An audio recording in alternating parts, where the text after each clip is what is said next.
Nathan Cole never believed in fate until a 5-year-old girl in dusty sneakers ran in front of his truck, wearing his necklace. He slammed the brakes so hard the coffee spilled across the dashboard. There, on that hot Austin afternoon, stood a little girl clutching a folded note and a crumpled $10 bill. Around her neck gleamed a tiny gold pendant, engraved with one word he hadn't seen in half a decade: Cole. Nathan's breath caught. The same pendant his late mother had given him, the one he lost the night everything fell apart. He jumped out of the truck. "Sweetheart, where did you get that necklace?" The girl took a step back, clutching it tighter. "It's my daddy's," she said. "Mommy says it's the only thing he left us." Those words hit harder than any punch he'd ever taken. "Your daddy?" he whispered. She nodded. His name was Nathan. The world tilted. His name. His. "Sweetheart," he said, his voice shaking. "What's your mommy's name?" "Grace," she answered. "Grace Miller." And just like that, 5 years of memories he'd buried came roaring back. The hotel, the confusion, the missing necklace, the face he never forgot. Nathan knelt, tears burning his eyes. "Take me to your mom, honey, please." Grace Miller's life had been built on quiet resilience, night shifts, second jobs, prayers whispered over overdue bills. She never expected the sound of her front door hinges creaking open to bring the past walking in. She looked up from her sickbed, dizzy with fever, as her daughter led a stranger inside. "Mommy," the girl said brightly, "this man's gonna help you." Grace's gaze met his, and her heart stopped. That face, those eyes, that name. Nathan Cole stood frozen in her doorway, his expression torn between disbelief and something deeper. Recognition. "Grace," he breathed, voice raw. "It's you." She gripped the blanket tighter, panic and confusion twisting inside her. You shouldn't be here." Nathan's throat worked as he tried to find words. "That necklace, she said it was mine." "Grace, is she?" Grace's voice trembled. "She's yours, Nathan." Silence. Heavy. Unbearable. The little girl looked between them, confused but smiling, because she could feel something her mother couldn't say yet. That whatever this was, it was meant to happen. And for the first time in 5 years, fate had caught up. Before that day when fate kicked her door open, Grace Miller's life was a slow grind of work, worry, and whispered prayers. She lived in a 1-bedroom apartment on the edge of Austin, the kind of place where the air conditioner rattled like a tin can, and the neighbors' arguments traveled clear through the walls. Still, she was proud of it. It was hers. Every morning, Grace packed lunches for other people's kids, cleaned other people's kitchens, and smiled for tips that barely covered the rent. She told herself it was temporary, that someday she'd finish nursing school, that someday things would be easier. But someday never seemed to come. Her best friend Maddie worked with her at the diner off I-35, a loud, greasy joint where coffee came black and free refills were a religion. Maddie was the kind of woman who could laugh in a hurricane. "You need a night off, Grace," she said one Friday, flipping a burger with one hand and wagging a spatula with the other. "You've been running on caffeine and fumes for weeks." Grace smiled weakly. "A night off won't pay the light bill." "Maybe not," Maddie said, "but it'll keep you from keeling over before payday. There's live music down at the Rusty Spur. First round's on me." Grace hesitated. "I don't know, Maddie." "You always say that," Maddie groaned. "Come on, hun. One night to feel alive again. What's the worst that could happen?" Grace didn't know it then, but those words would haunt her for years. The Rusty Spur was packed shoulder to shoulder, neon lights buzzing against the smell of whiskey and BBQ smoke. Grace felt out of place, her borrowed dress too snug, her boots scuffed. She sipped soda while Maddie danced with a guy in a cowboy hat. The music was too loud, the laughter too big. She just decided to sneak out early when someone bumped into her, spilling a drink across her sleeve. "Lord, I'm sorry, Karashuni," a deep voice said. She turned and met the easy smile of Nathan Cole, local boy made big, son of the town's richest rancher and owner of a string of car dealerships. He was supposed to be untouchable. He looked it too. Crisp white shirt, calloused hands, a jaw that could have been carved from old Texas oak. "It's fine," she said quickly. "No harm done." He smiled. "At least let me buy you another one. Non-alcoholic, right?" Grace blinked. "How'd you—" He pointed to her glass. "Soda. Dead giveaway." She laughed in spite of herself. One song turned into two. One conversation into a whole night of talking about everything and nothing. Her dreams, his restlessness, the weight of expectations neither of them asked for. When he walked her outside, the stars were bright and the air smelled of rain. "Thanks for the drink," she said. He smiled. "Thanks for not spilling yours on me." She laughed. He reached into his pocket, pulled out a small gold necklace, and ran his thumb over the engraving. "My mom gave me this before she passed," he said. "Said it'd keep me out of trouble. Guess she was wrong." Grace smiled. "You miss her?" "Every day." He looked at her, the night soft around them. "You remind me of her, not the way you look, just the way you listen." Grace felt her cheeks flush. "That's sweet." Then thunder rumbled in the distance. "You need a ride home?" he asked. She hesitated, then nodded. "All right." She remembered the rain starting halfway through the drive, how they'd pulled over at a roadside inn when the storm turned wild. She remembered laughing as they ran through puddles, soaked to the bone, her shoes squeaking on the tile floor of the motel lobby. And then, the blur. A drink, maybe two. Laughter, his voice close to her ear. A flash of gold as he set the necklace on the nightstand.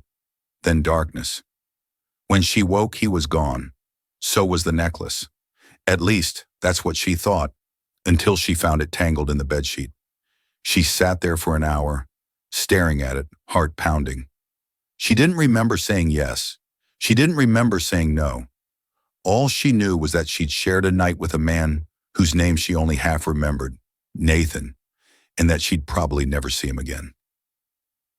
2 months later, she realized she was late. The first test came back positive, then the second. She sat on the bathroom floor, her hand over her mouth, whispering, "No, no, no." Maddie found her there an hour later, eyes swollen, test still clutched in her fist. "Grace, honey," she said softly, kneeling beside her. "Whose is it?" Grace looked down, unable to speak. Maddie's eyes widened. "The guy from the Spur?" Grace nodded. "Nathan Cole." "The Nathan Cole?" Maddie gasped. "The car lot guy with the billboards?" Grace gave a hollow laugh. "Yeah. Guess I met the face behind the ad." Maddie sat back, stunned. "You gonna tell him?" Grace shook her head. "Tell him what? That I'm some girl he met once in the rain? He probably doesn't even remember my name." She tried to go back to work, but morning sickness made every shift a battle. When her belly began to show, the diner manager started cutting her hours for her own good. By the time she gave birth, she was out of money, out of options, but not out of fight. When they placed that tiny crying baby in her arms, Grace knew she'd never be alone again. She named her Ellie, her mother's favorite name, and the gold necklace Nathan had left behind, she kept it. Not as a memory of that night, but as proof that something beautiful had survived it. 5 years later, she would watch that same necklace swing on her daughter's chest as fate brought Nathan Cole back into her life, just as the storm clouds were rolling in again. By the time Ellie turned 5, Grace had become a master of survival. She could stretch $1 farther than anyone in Travis County. She knew which store put its bread on clearance first, which neighbor might loan her a gallon of gas, and which shifts at the diner paid best in tips. Life wasn't easy, but it was theirs. Grace called it quiet living. They shared a little one-bedroom apartment above an old laundromat where the machines rattled all night. In summer, heat baked the air until you could barely breathe, and in winter, you slept under every blanket you owned. Still, every morning, Ellie woke with a smile. "Good morning, Mama," she'd chirp, messy curls everywhere. Gold necklace catching the sun. That necklace never left her neck. Grace had told her the story often enough that Ellie could repeat it word for word. Your daddy was a good man who had to go away. What was his name? Nathan, Grace would whisper. Ellie would trace the engraved letters on the pendant with her finger. Then this says his name, right? It sure does. And he loved us? Grace's throat always tightened at that one. More than you'll ever know, sweetheart. It wasn't a lie. It was hope in disguise. Across town, Nathan Cole sat in an air-conditioned office high above Austin's skyline, staring through glass walls that showed everything except peace of mind. 5 years had made him richer. The youngest dealership mogul in Texas, front-page headlines, the face of Cole Automotive. But every success tasted hollow. He'd spent the last half-decade trying to fill the silence left by a mother he'd buried too young, and the piece of himself he'd lost somewhere along a rain-soaked highway. Sometimes, late at night, he'd open the top drawer of his desk and stare at the empty velvet box where the gold necklace had once rested. His mother's words echoed like a ghost. That pendant carries your name, Nathan. Don't lose what it stands for. He had. And no matter how loud the world around him got, the roaring engines, the clinking glasses at charity galas, the voice of his fiancée Whitney planning their wedding, the silence inside him only grew louder. Grace, meanwhile, worked double shifts to keep up with the rent and Ellie's preschool fees. Her only break came on Sundays when she'd take Ellie to the park by the river.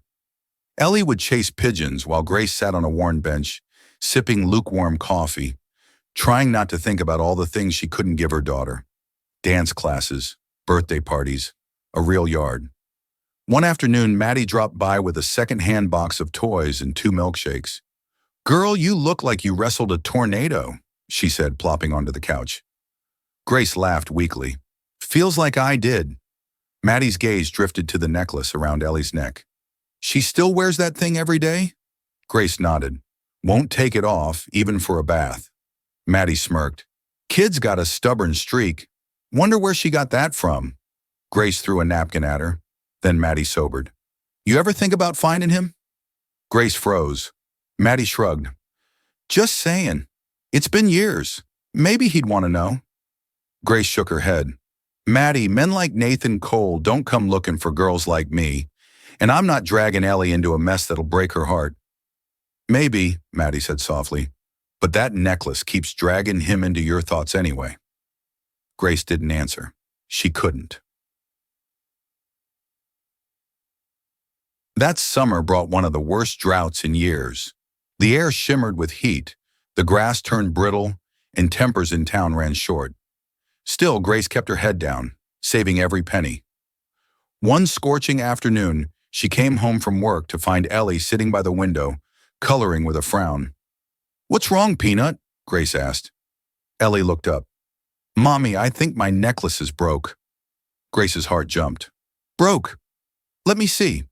The clasp had snapped, leaving the chain dangling by a thread. Grace grabbed a safety pin from the counter, her hands trembling. "There," she said softly, fastening it. "All fixed." Ellie smiled again. "Thanks, Mama." Grace kissed her forehead. "You keep it safe, all right? That's your daddy's." "I will," Ellie promised. And she did, until the day fate decided to test that promise. It happened on a Saturday. Grace had caught the flu but refused to skip work. By evening, she was pale and dizzy, lying on the couch. Ellie sat nearby, watching cartoons when the power flickered. "Mommy?" Grace groaned softly. "Hmm? You need medicine, right?" Grace smiled weakly. "Yeah, but we'll get it later, baby." Ellie frowned. "You always say later." Then she looked at the crumpled prescription note on the counter, the same one her mom had been too tired to fill. She stood quietly, grabbed the note, slipped on her shoes, and opened the door. Outside, the air shimmered with heat. She ran down the stairs, clutching the necklace, the note, and the few dollars she'd found in her mom's purse. "I'll be fast," she whispered to herself. The chain glinted in the sun as she disappeared down the street. Half a mile away, Nathan Cole's truck rolled through an intersection on his way to a dealership event. His phone buzzed with calls he ignored, his mind replaying the argument he'd had with Whitney the night before. Something about schedules, image, and how he wasn't present enough. He rubbed his temple, barely noticing the child darting across the crosswalk. Then the light hit the necklace. A flash of gold. Coal. Nathan slammed the brakes so hard the tires screamed. Sweet Lord! He threw the door open, running out into the heat. The little girl froze, wide-eyed. Hey, you okay? He asked, dropping to one knee. She nodded nervously, clutching a folded note. I have to get medicine for my mommy. He smiled gently. That's mighty brave of you, sweetheart. But tell me, that necklace, where'd you get it? She held it up proudly. It's my daddy's. Mommy says it's the only thing he left us. The world seemed to tilt. Nathan's pulse thundered in his ears. Your daddy's name, what is it? His name's Nathan, she said simply. His voice broke. And your mommy's name? Grace Miller. It hit him like lightning out of a clear sky. He staggered back, staring at her as if she'd just spoken a miracle. Sweetheart, he whispered, I think I know your mama. And as she took his hand, the past 5 years began to rewrite themselves. By the time Ellie led Nathan Cole to the rundown apartment above the laundromat, the Texas heat had turned the air thick as syrup. The stairwell creaked under his boots and each step felt heavier than the last. She pushed open the door without knocking. Mommy, I brought someone. Nathan hesitated on the threshold. The room smelled faintly of soap, heat, and sickness. A fan rattled in the corner. And there on a narrow couch by the window lay Grace Miller, pale, weak, but still carrying the same quiet strength that had haunted his memory all these years. For a moment, time just stopped. Grace's eyes fluttered open. At first she smiled, relieved her daughter was safe. Then she froze. Her voice came out hoarse. Nathan? He swallowed hard. Yeah, he whispered. It's me. She pushed herself upright, clutching the thin blanket. What are you doing here? I could ask you the same thing, he said softly, taking a cautious step forward.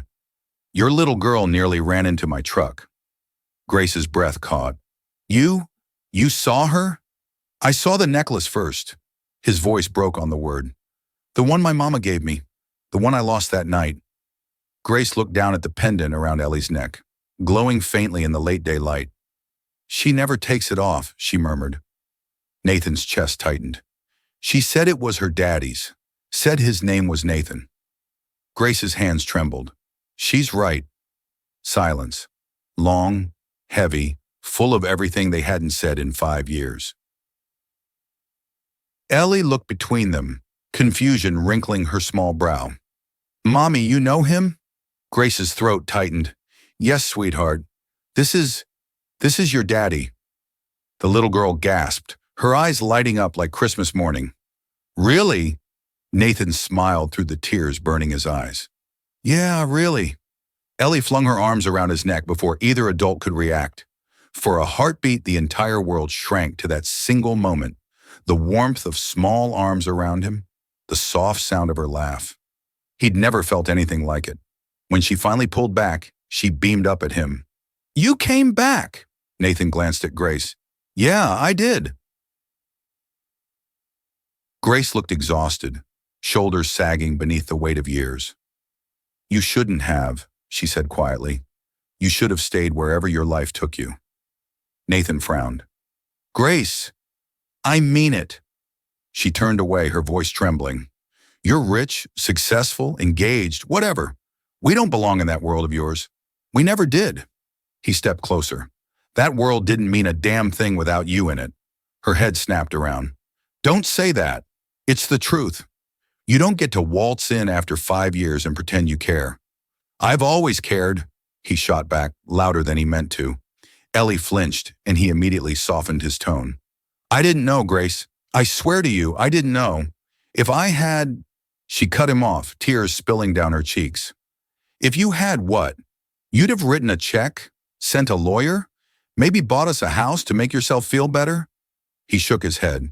No, I'd have come home. To you. The words hung there, raw and real. The tension broke only when Ellie started coughing again, her small body shaking. Grace rushed to her, panic flashing across her face. Nathan was at her side in an instant. What's wrong? She's been sick all week, Grace said, voice cracking. Fever, sore throat. I couldn't afford the prescription. Nathan didn't hesitate. We're going to fix that right now. He pulled out his phone, but Grace grabbed his wrist. No, I don't want your money. This isn't about money, he said firmly. It's about my daughter's health. The word "my" hung between them, heavy but true. Grace hesitated, then nodded weakly. Fine. Nathan crouched in front of Ellie. We're going to get you better, okay? Ellie sniffled. Okay. Within an hour, Nathan had her at a private clinic across town. He stayed close as the doctor checked her lungs, gave her medicine, and handed Grace a small bag of prescriptions. She'll be fine with rest, the doctor assured them. You caught it in time. Grace nodded, relief washing over her face. Thank you. Outside, Nathan handed her a bottle of water and leaned against his truck. You know, he said quietly, you don't have to do this alone anymore. Grace didn't answer right away. She watched Ellie playing with a lollipop, healthy color already creeping back into her cheeks. Then she sighed. You think you can just walk back in and fix everything, don't you? He met her eyes. No, I just want a chance to try. When they got back to the apartment, the sunset burned deep orange over the city skyline. Grace carried Ellie upstairs while Nathan followed with the medicine bag. As he set it on the table, a framed picture caught his eye. A photo of Grace holding newborn Ellie, eyes tired but proud. He touched the edge of the frame gently. You did this all on your own. Grace turned, arms crossed. Yeah, and we survived. I can see that. His voice softened. But you shouldn't have had to. Something inside her cracked at the tenderness in his tone. For 5 years, she'd only ever had to be tough. No one had spoken to her like that since him. She looked away quickly. You should go. Nathan hesitated. Grace, please, she whispered. I can't think straight right now. He nodded slowly, his chest tight. All right, but I'm not giving up this time. As he stepped into the hallway, she called after him. Nathan? He turned. Why now? She asked. Why after all this time? He looked at her for a long moment. Because I finally stopped running from the part of my life that mattered most. And then he was gone. That night, Grace sat by the window, the city humming outside. Ellie slept peacefully beside her, the gold pendant resting on her tiny chest. Grace ran her fingers over the engraved letters, Cole, and whispered, What are you doing to me, Nathan? Somewhere across Austin, Nathan lay awake in his empty house, staring at the ceiling. For the first time in years, he wasn't thinking about work or money. He was thinking about Grace and the daughter who wore his name around her neck. And he knew one thing for sure. He wasn't letting either of them go again. The next few days passed in a haze of uneasy quiet. Grace tried to convince herself that nothing had changed. She still went to work, still counted out tip money at night, still tucked Ellie into bed with the same lullaby she'd sung since birth. But something had changed. She could feel it every time her daughter mentioned his name. Daddy said we could visit the park this weekend, Ellie chirped one morning. Grace froze mid-pour, the coffee pot trembling in her hand. What did you just say? Ellie smiled, her missing front tooth giving her grin a gap. Daddy came by while you were working. He brought me a coloring book and some crayons. He said he'd come back Saturday. Grace's heart sank. Ellie, you can't, she started, then stopped herself. Her daughter's face was so bright, so full of hope. Mommy, Grace forced a smile. Nothing, baby. Just be careful what you call people, okay? Ellie tilted her head. But he is my daddy. Grace swallowed hard. Yeah, she whispered.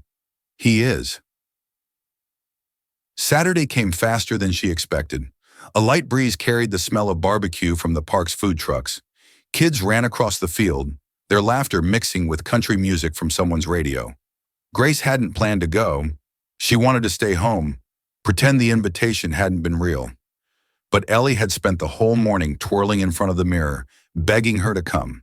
And so, with her stomach in knots, Grace found herself walking across the grass toward the man she tried to forget. Nathan stood near a picnic table, wearing jeans and a soft blue shirt that made him look more human than the man in all those billboards. His smile when he saw them was small but genuine. "Y'all made it," he said softly. Ellie ran straight into his arms, giggling. "I told you Mommy would come." Grace lingered back a moment before joining them. "You didn't have to do all this," she said. "I wanted to." He nodded toward the table. Sandwiches, juice boxes, even a tiny stuffed horse for Ellie. Figured she deserved a little fun. Grace's defenses faltered for a second. She's never had anything like this." "Then she'll have plenty now," he said. Grace met his eyes. "Don't make promises you can't keep." Nathan's gaze didn't waver. "I don't plan to." For a while, it almost felt easy. They sat on the grass, watching Ellie chase butterflies and show off cartwheels. Grace caught herself laughing, the kind of laugh she hadn't heard from her own lips in years. Nathan watched her, quiet admiration in his eyes. "You did good, Grace. Real good. Raising her alone." She smiled faintly. "Didn't have much choice." He hesitated. "You always had a choice. You could have called me." Her face hardened again. "I didn't even know if you'd remember me, Nathan. You think I was going to show up on your fancy doorstep with a baby and a broken heart?" He winced. "You're right. I wouldn't have deserved it." The words hung there like an apology wrapped in truth. Grace turned away, blinking fast. "You should be with your own kind, not stuck in a park with some waitress and her kid." Nathan gave a small, sad smile. "My kind?" He looked around. "You mean the people who smile at me because they're on my payroll? The woman I'm engaged to because my daddy likes her family's land?" Grace looked at him sharply. "Engaged?" He nodded. "Whitney, the PR perfect fiancé, pretty, polished, and colder than a January wind." "Then what are you doing here?"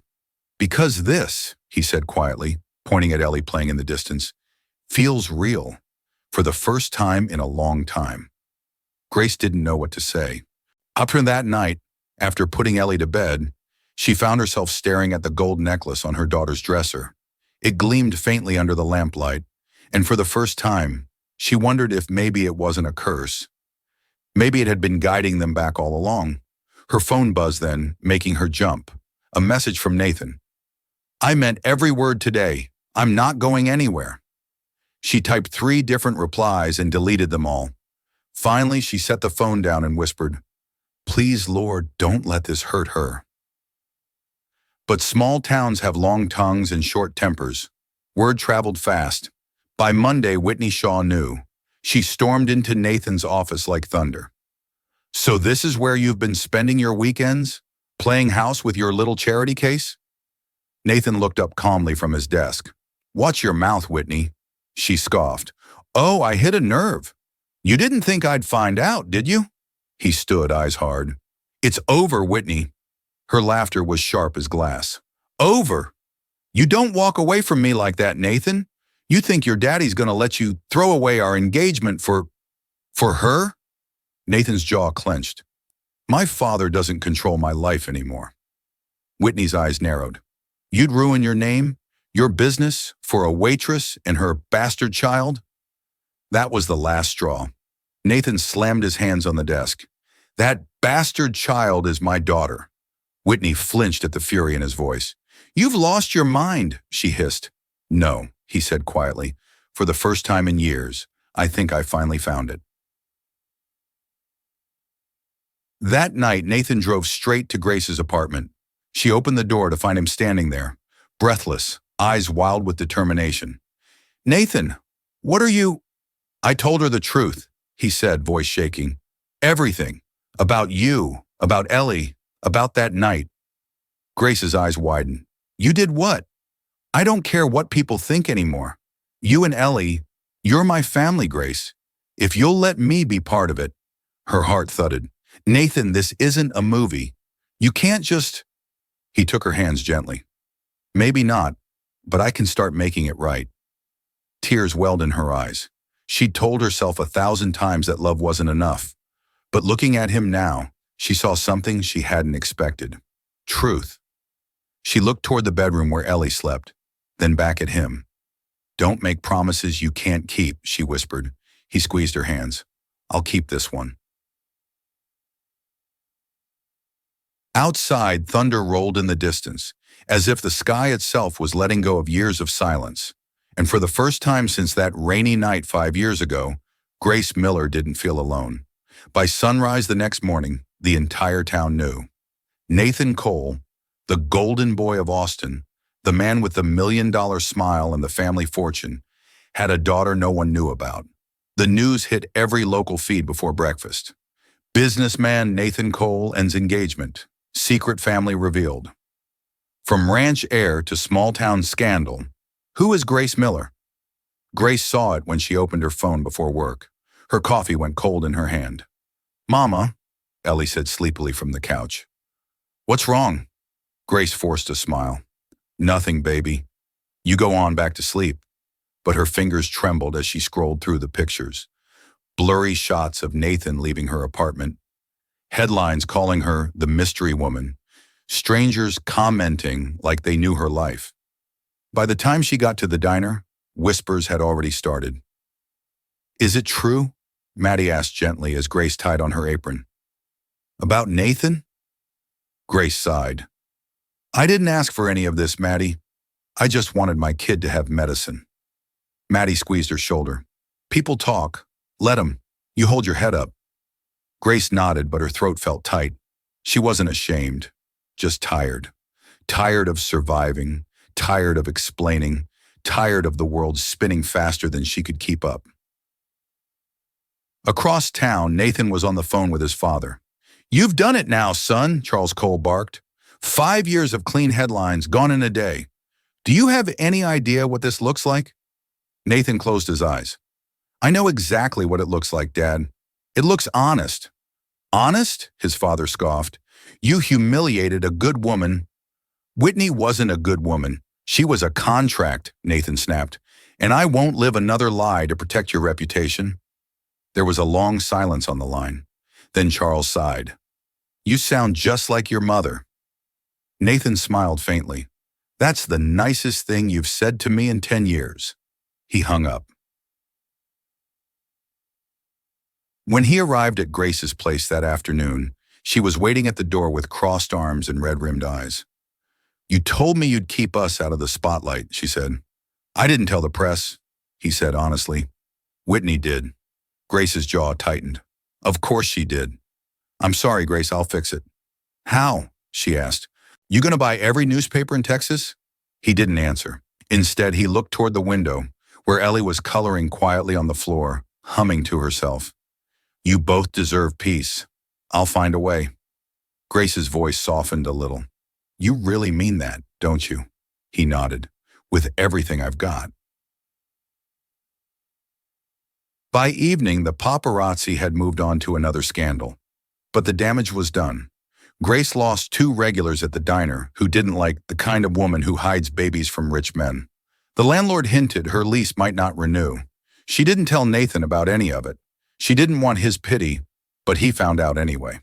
2 nights later, he showed up again, this time holding out a set of keys. "What's this?" she asked. "A house," he said simply. "Outside of town. Quiet, private, big yard for Ellie." Grace shook her head. "Nathan, I can't take that." "It's not a handout," he said. "It's a home." "You think you can fix everything with money?" she shot back. "No," he said, his voice low and steady.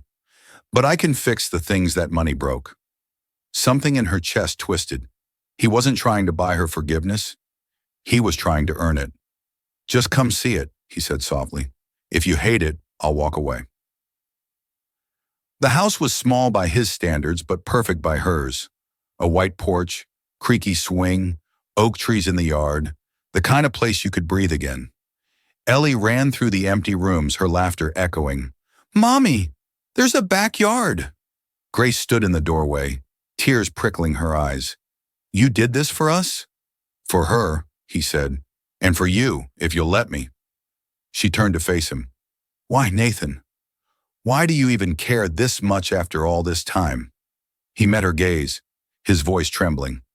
"Because I've spent 5 years building a life that didn't matter, and 5 minutes with you reminds me what does."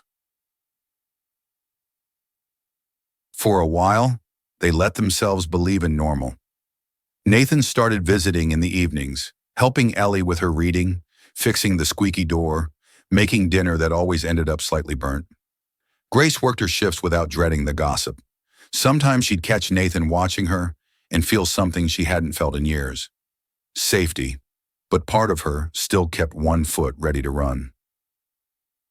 One night, as they sat on the porch swing watching fireflies, Nathan broke the silence. "I'm not good at slow," he said, "but I'll go as slow as you need." Grace smiled faintly. "You've been doing fine so far." He hesitated, then took her hand. "Grace, I don't just want to be the man who shows up when things go wrong. I want to be the man who stays." Her chest tightened. "You already are." He blinked, surprised by her honesty. She looked at him, eyes shining in the fading light. "But I'm scared, Nathan.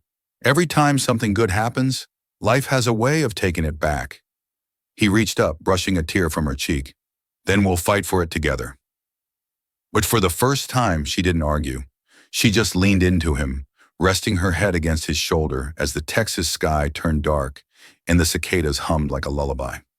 Nathan kissed the top of her hair and whispered, "You and Ellie, you're my home now." Grace didn't answer. She didn't have to, because deep down she knew it was true. Summer rolled in with thunderclouds over Austin, and Grace could feel the pressure building, not just in the sky, but in her chest. Life had settled into something almost normal. Too normal. Nathan visited most nights after work. He'd read Ellie bedtime stories, washed the dishes he dirtied making dinner, and always kissed Grace's forehead before leaving. Never pushing for more, just being there. And that somehow was even scarier. Grace had spent years surviving disappointment. Having someone stay, that was the unfamiliar part. One humid evening, a low rumble shook the windows.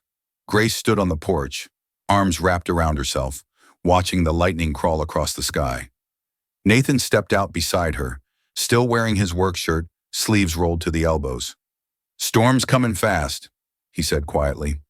She nodded. "Feels like it." He glanced at her. "You mean the weather or something else?" She didn't answer. He sighed, leaning against the rail. "You've been pulling away. I can feel it." "I'm not—" "Grace," he said gently. "I've sold trucks for 15 years. I can tell when someone's about to walk away." Her lips trembled. "You don't understand. I've done this alone for 5 years. Every time I start to think maybe things can be different, the world reminds me it can't." "I'm not the world," he said. "I'm me." She turned toward him, tears glinting in her eyes. "You're Nathan Cole. You've got a business, a last name that means something, and a family that probably wishes I'd never shown up." He smiled faintly. "You're half right. They don't know what to do with me right now, but they'll learn. And if they don't," she asked quietly, "then they can watch me build a new life from scratch." Grace looked at him for a long moment, the rain beginning to fall in slow, fat drops. "You make it sound so easy." "It ain't easy," he said, voice low. "But it's right." By midnight, the storm hit in full. Rain pounded the roof, lightning lit the trees like flashbulbs. Ellie slept soundly, but Grace and Nathan sat in the dark living room, the power flickering. Then came the knock. Hard, urgent. Nathan opened the door to find his father standing there, soaked to the bone. "Dad?" Charles Cole stepped inside, dripping water onto the floor, his eyes blazing. "We need to talk." Grace froze near the hallway, heart hammering. Charles didn't waste time. "I warned you, Nathan. I told you what would happen if you kept this up." Nathan's jaw clenched. "If I kept what up? Being a father?" "Throwing your name away," Charles snapped. "You're a Cole. You think that means nothing? You think this—" He waved toward Grace. "Isn't going to follow you?" Grace flinched but stayed silent. Nathan's voice dropped low. "You came all the way here to insult her?" Charles took a step closer. "I came here to remind you who you are." "I know who I am," Nathan said, meeting his gaze. "For the first time in years, I actually do. You're choosing a waitress and a child born out of wedlock over your own family," his father growled. Nathan's hands shook, but his voice stayed steady. "I'm choosing my real family, the one that taught me what love actually looks like." Charles' expression cracked, just for a moment. She'll ruin you, he said quietly. The papers, the investors. Let them ruin me, Nathan interrupted. I'd rather be broke and right than rich and empty. The old man stared at him for a long, painful moment. Then to everyone's surprise, he exhaled a long breath. You sound just like your mother, he said softly. And then, without another word, he turned and walked out into the rain. Grace sank onto the couch, her heart still racing. Nathan, you didn't have to do that. Yes, I did, he said, sitting beside her. I spent too many years living for everybody else. It's time I live for us. She stared at him, torn between gratitude and fear. You're gonna lose everything, he smiled faintly. Then I guess I'll finally find something worth keeping. The next morning, the world looked washed clean. The storm had passed, the sky clear and blue again. Nathan made breakfast while Grace watched him from the kitchen doorway, a small smile tugging at her lips. Never thought I'd see the day, she teased. Nathan Cole in an apron. He grinned over his shoulder. Careful, I might make it a habit. Ellie ran in, still wearing her pajamas. Daddy, can we go see the horses today? Nathan crouched to her level. Only if Mommy says yes. Grace crossed her arms, pretending to think. Guess we could. Ellie squealed and hugged them both at once. The moment was simple, small, but for Grace it felt like the kind of miracle that sneaks up on you. Later that afternoon, Nathan took them to the old family ranch outside of town. The wide fields stretched for miles and the wind smelled like grass and sunlight. Ellie squealed when she saw the horses. They're so big. Go slow, Nathan told her. They'll trust you if you're calm. Grace watched him help Ellie climb onto the smallest mare, his big hands steadying her shoulders, his voice gentle as he guided her reins. For a man who'd spent years surrounded by noise and deals, he looked at peace here. Simple, barefoot, laughing. She felt her throat tighten. He caught her watching and smiled softly. What? Grace shook her head, blinking back tears. Nothing. You just fit here. He walked over, brushing dust off his jeans. So do you. She looked away, smiling. Don't start. He chuckled. Too late. That night, after Ellie fell asleep on the ride home, Nathan reached across the truck seat and took Grace's hand. You trust me yet? He asked. She hesitated, then squeezed his fingers. Maybe I'm starting to, he smiled. I'll take that. The radio hummed softly, some slow country song about second chances. The city lights appeared in the distance. And for the first time in years, neither of them wanted to look away from what was coming next. By the end of summer, everything had changed. Not all at once. Not in some perfect fairy tale kind of way, but in the slow, steady rhythm of ordinary days. Laughter in the kitchen, muddy boots by the door, bedtime stories that ended with real kisses goodnight. Grace had stopped waiting for the next disaster.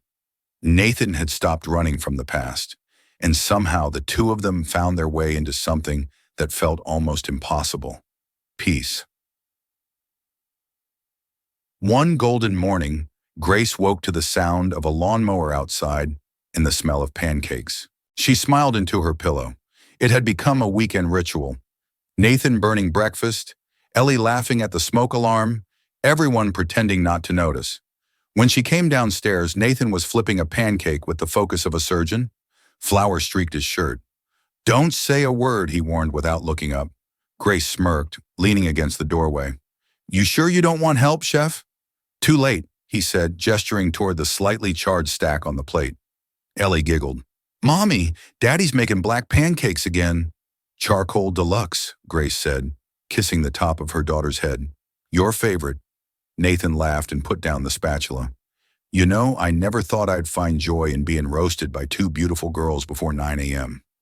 Guess there's a first time for everything, Grace said.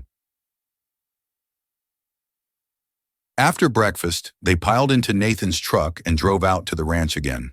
The air smelled of wildflowers and fresh-cut hay. Ellie skipped ahead, chasing butterflies with a jar in her hand. Grace and Nathan walked behind her, their hands brushing until finally she just took his. It felt easy now, natural, like breathing. "I've been thinking," Nathan said quietly, "about asking you something." Grace smiled. "You're not talking about pancakes, are you?"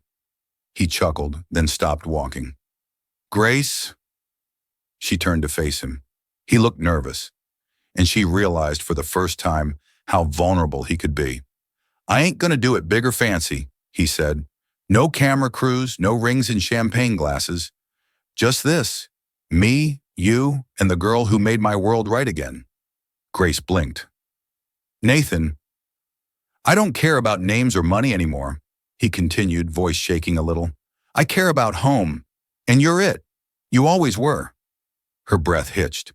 "You're serious?" "As a Texas summer," he said. "Grace Miller, will you?"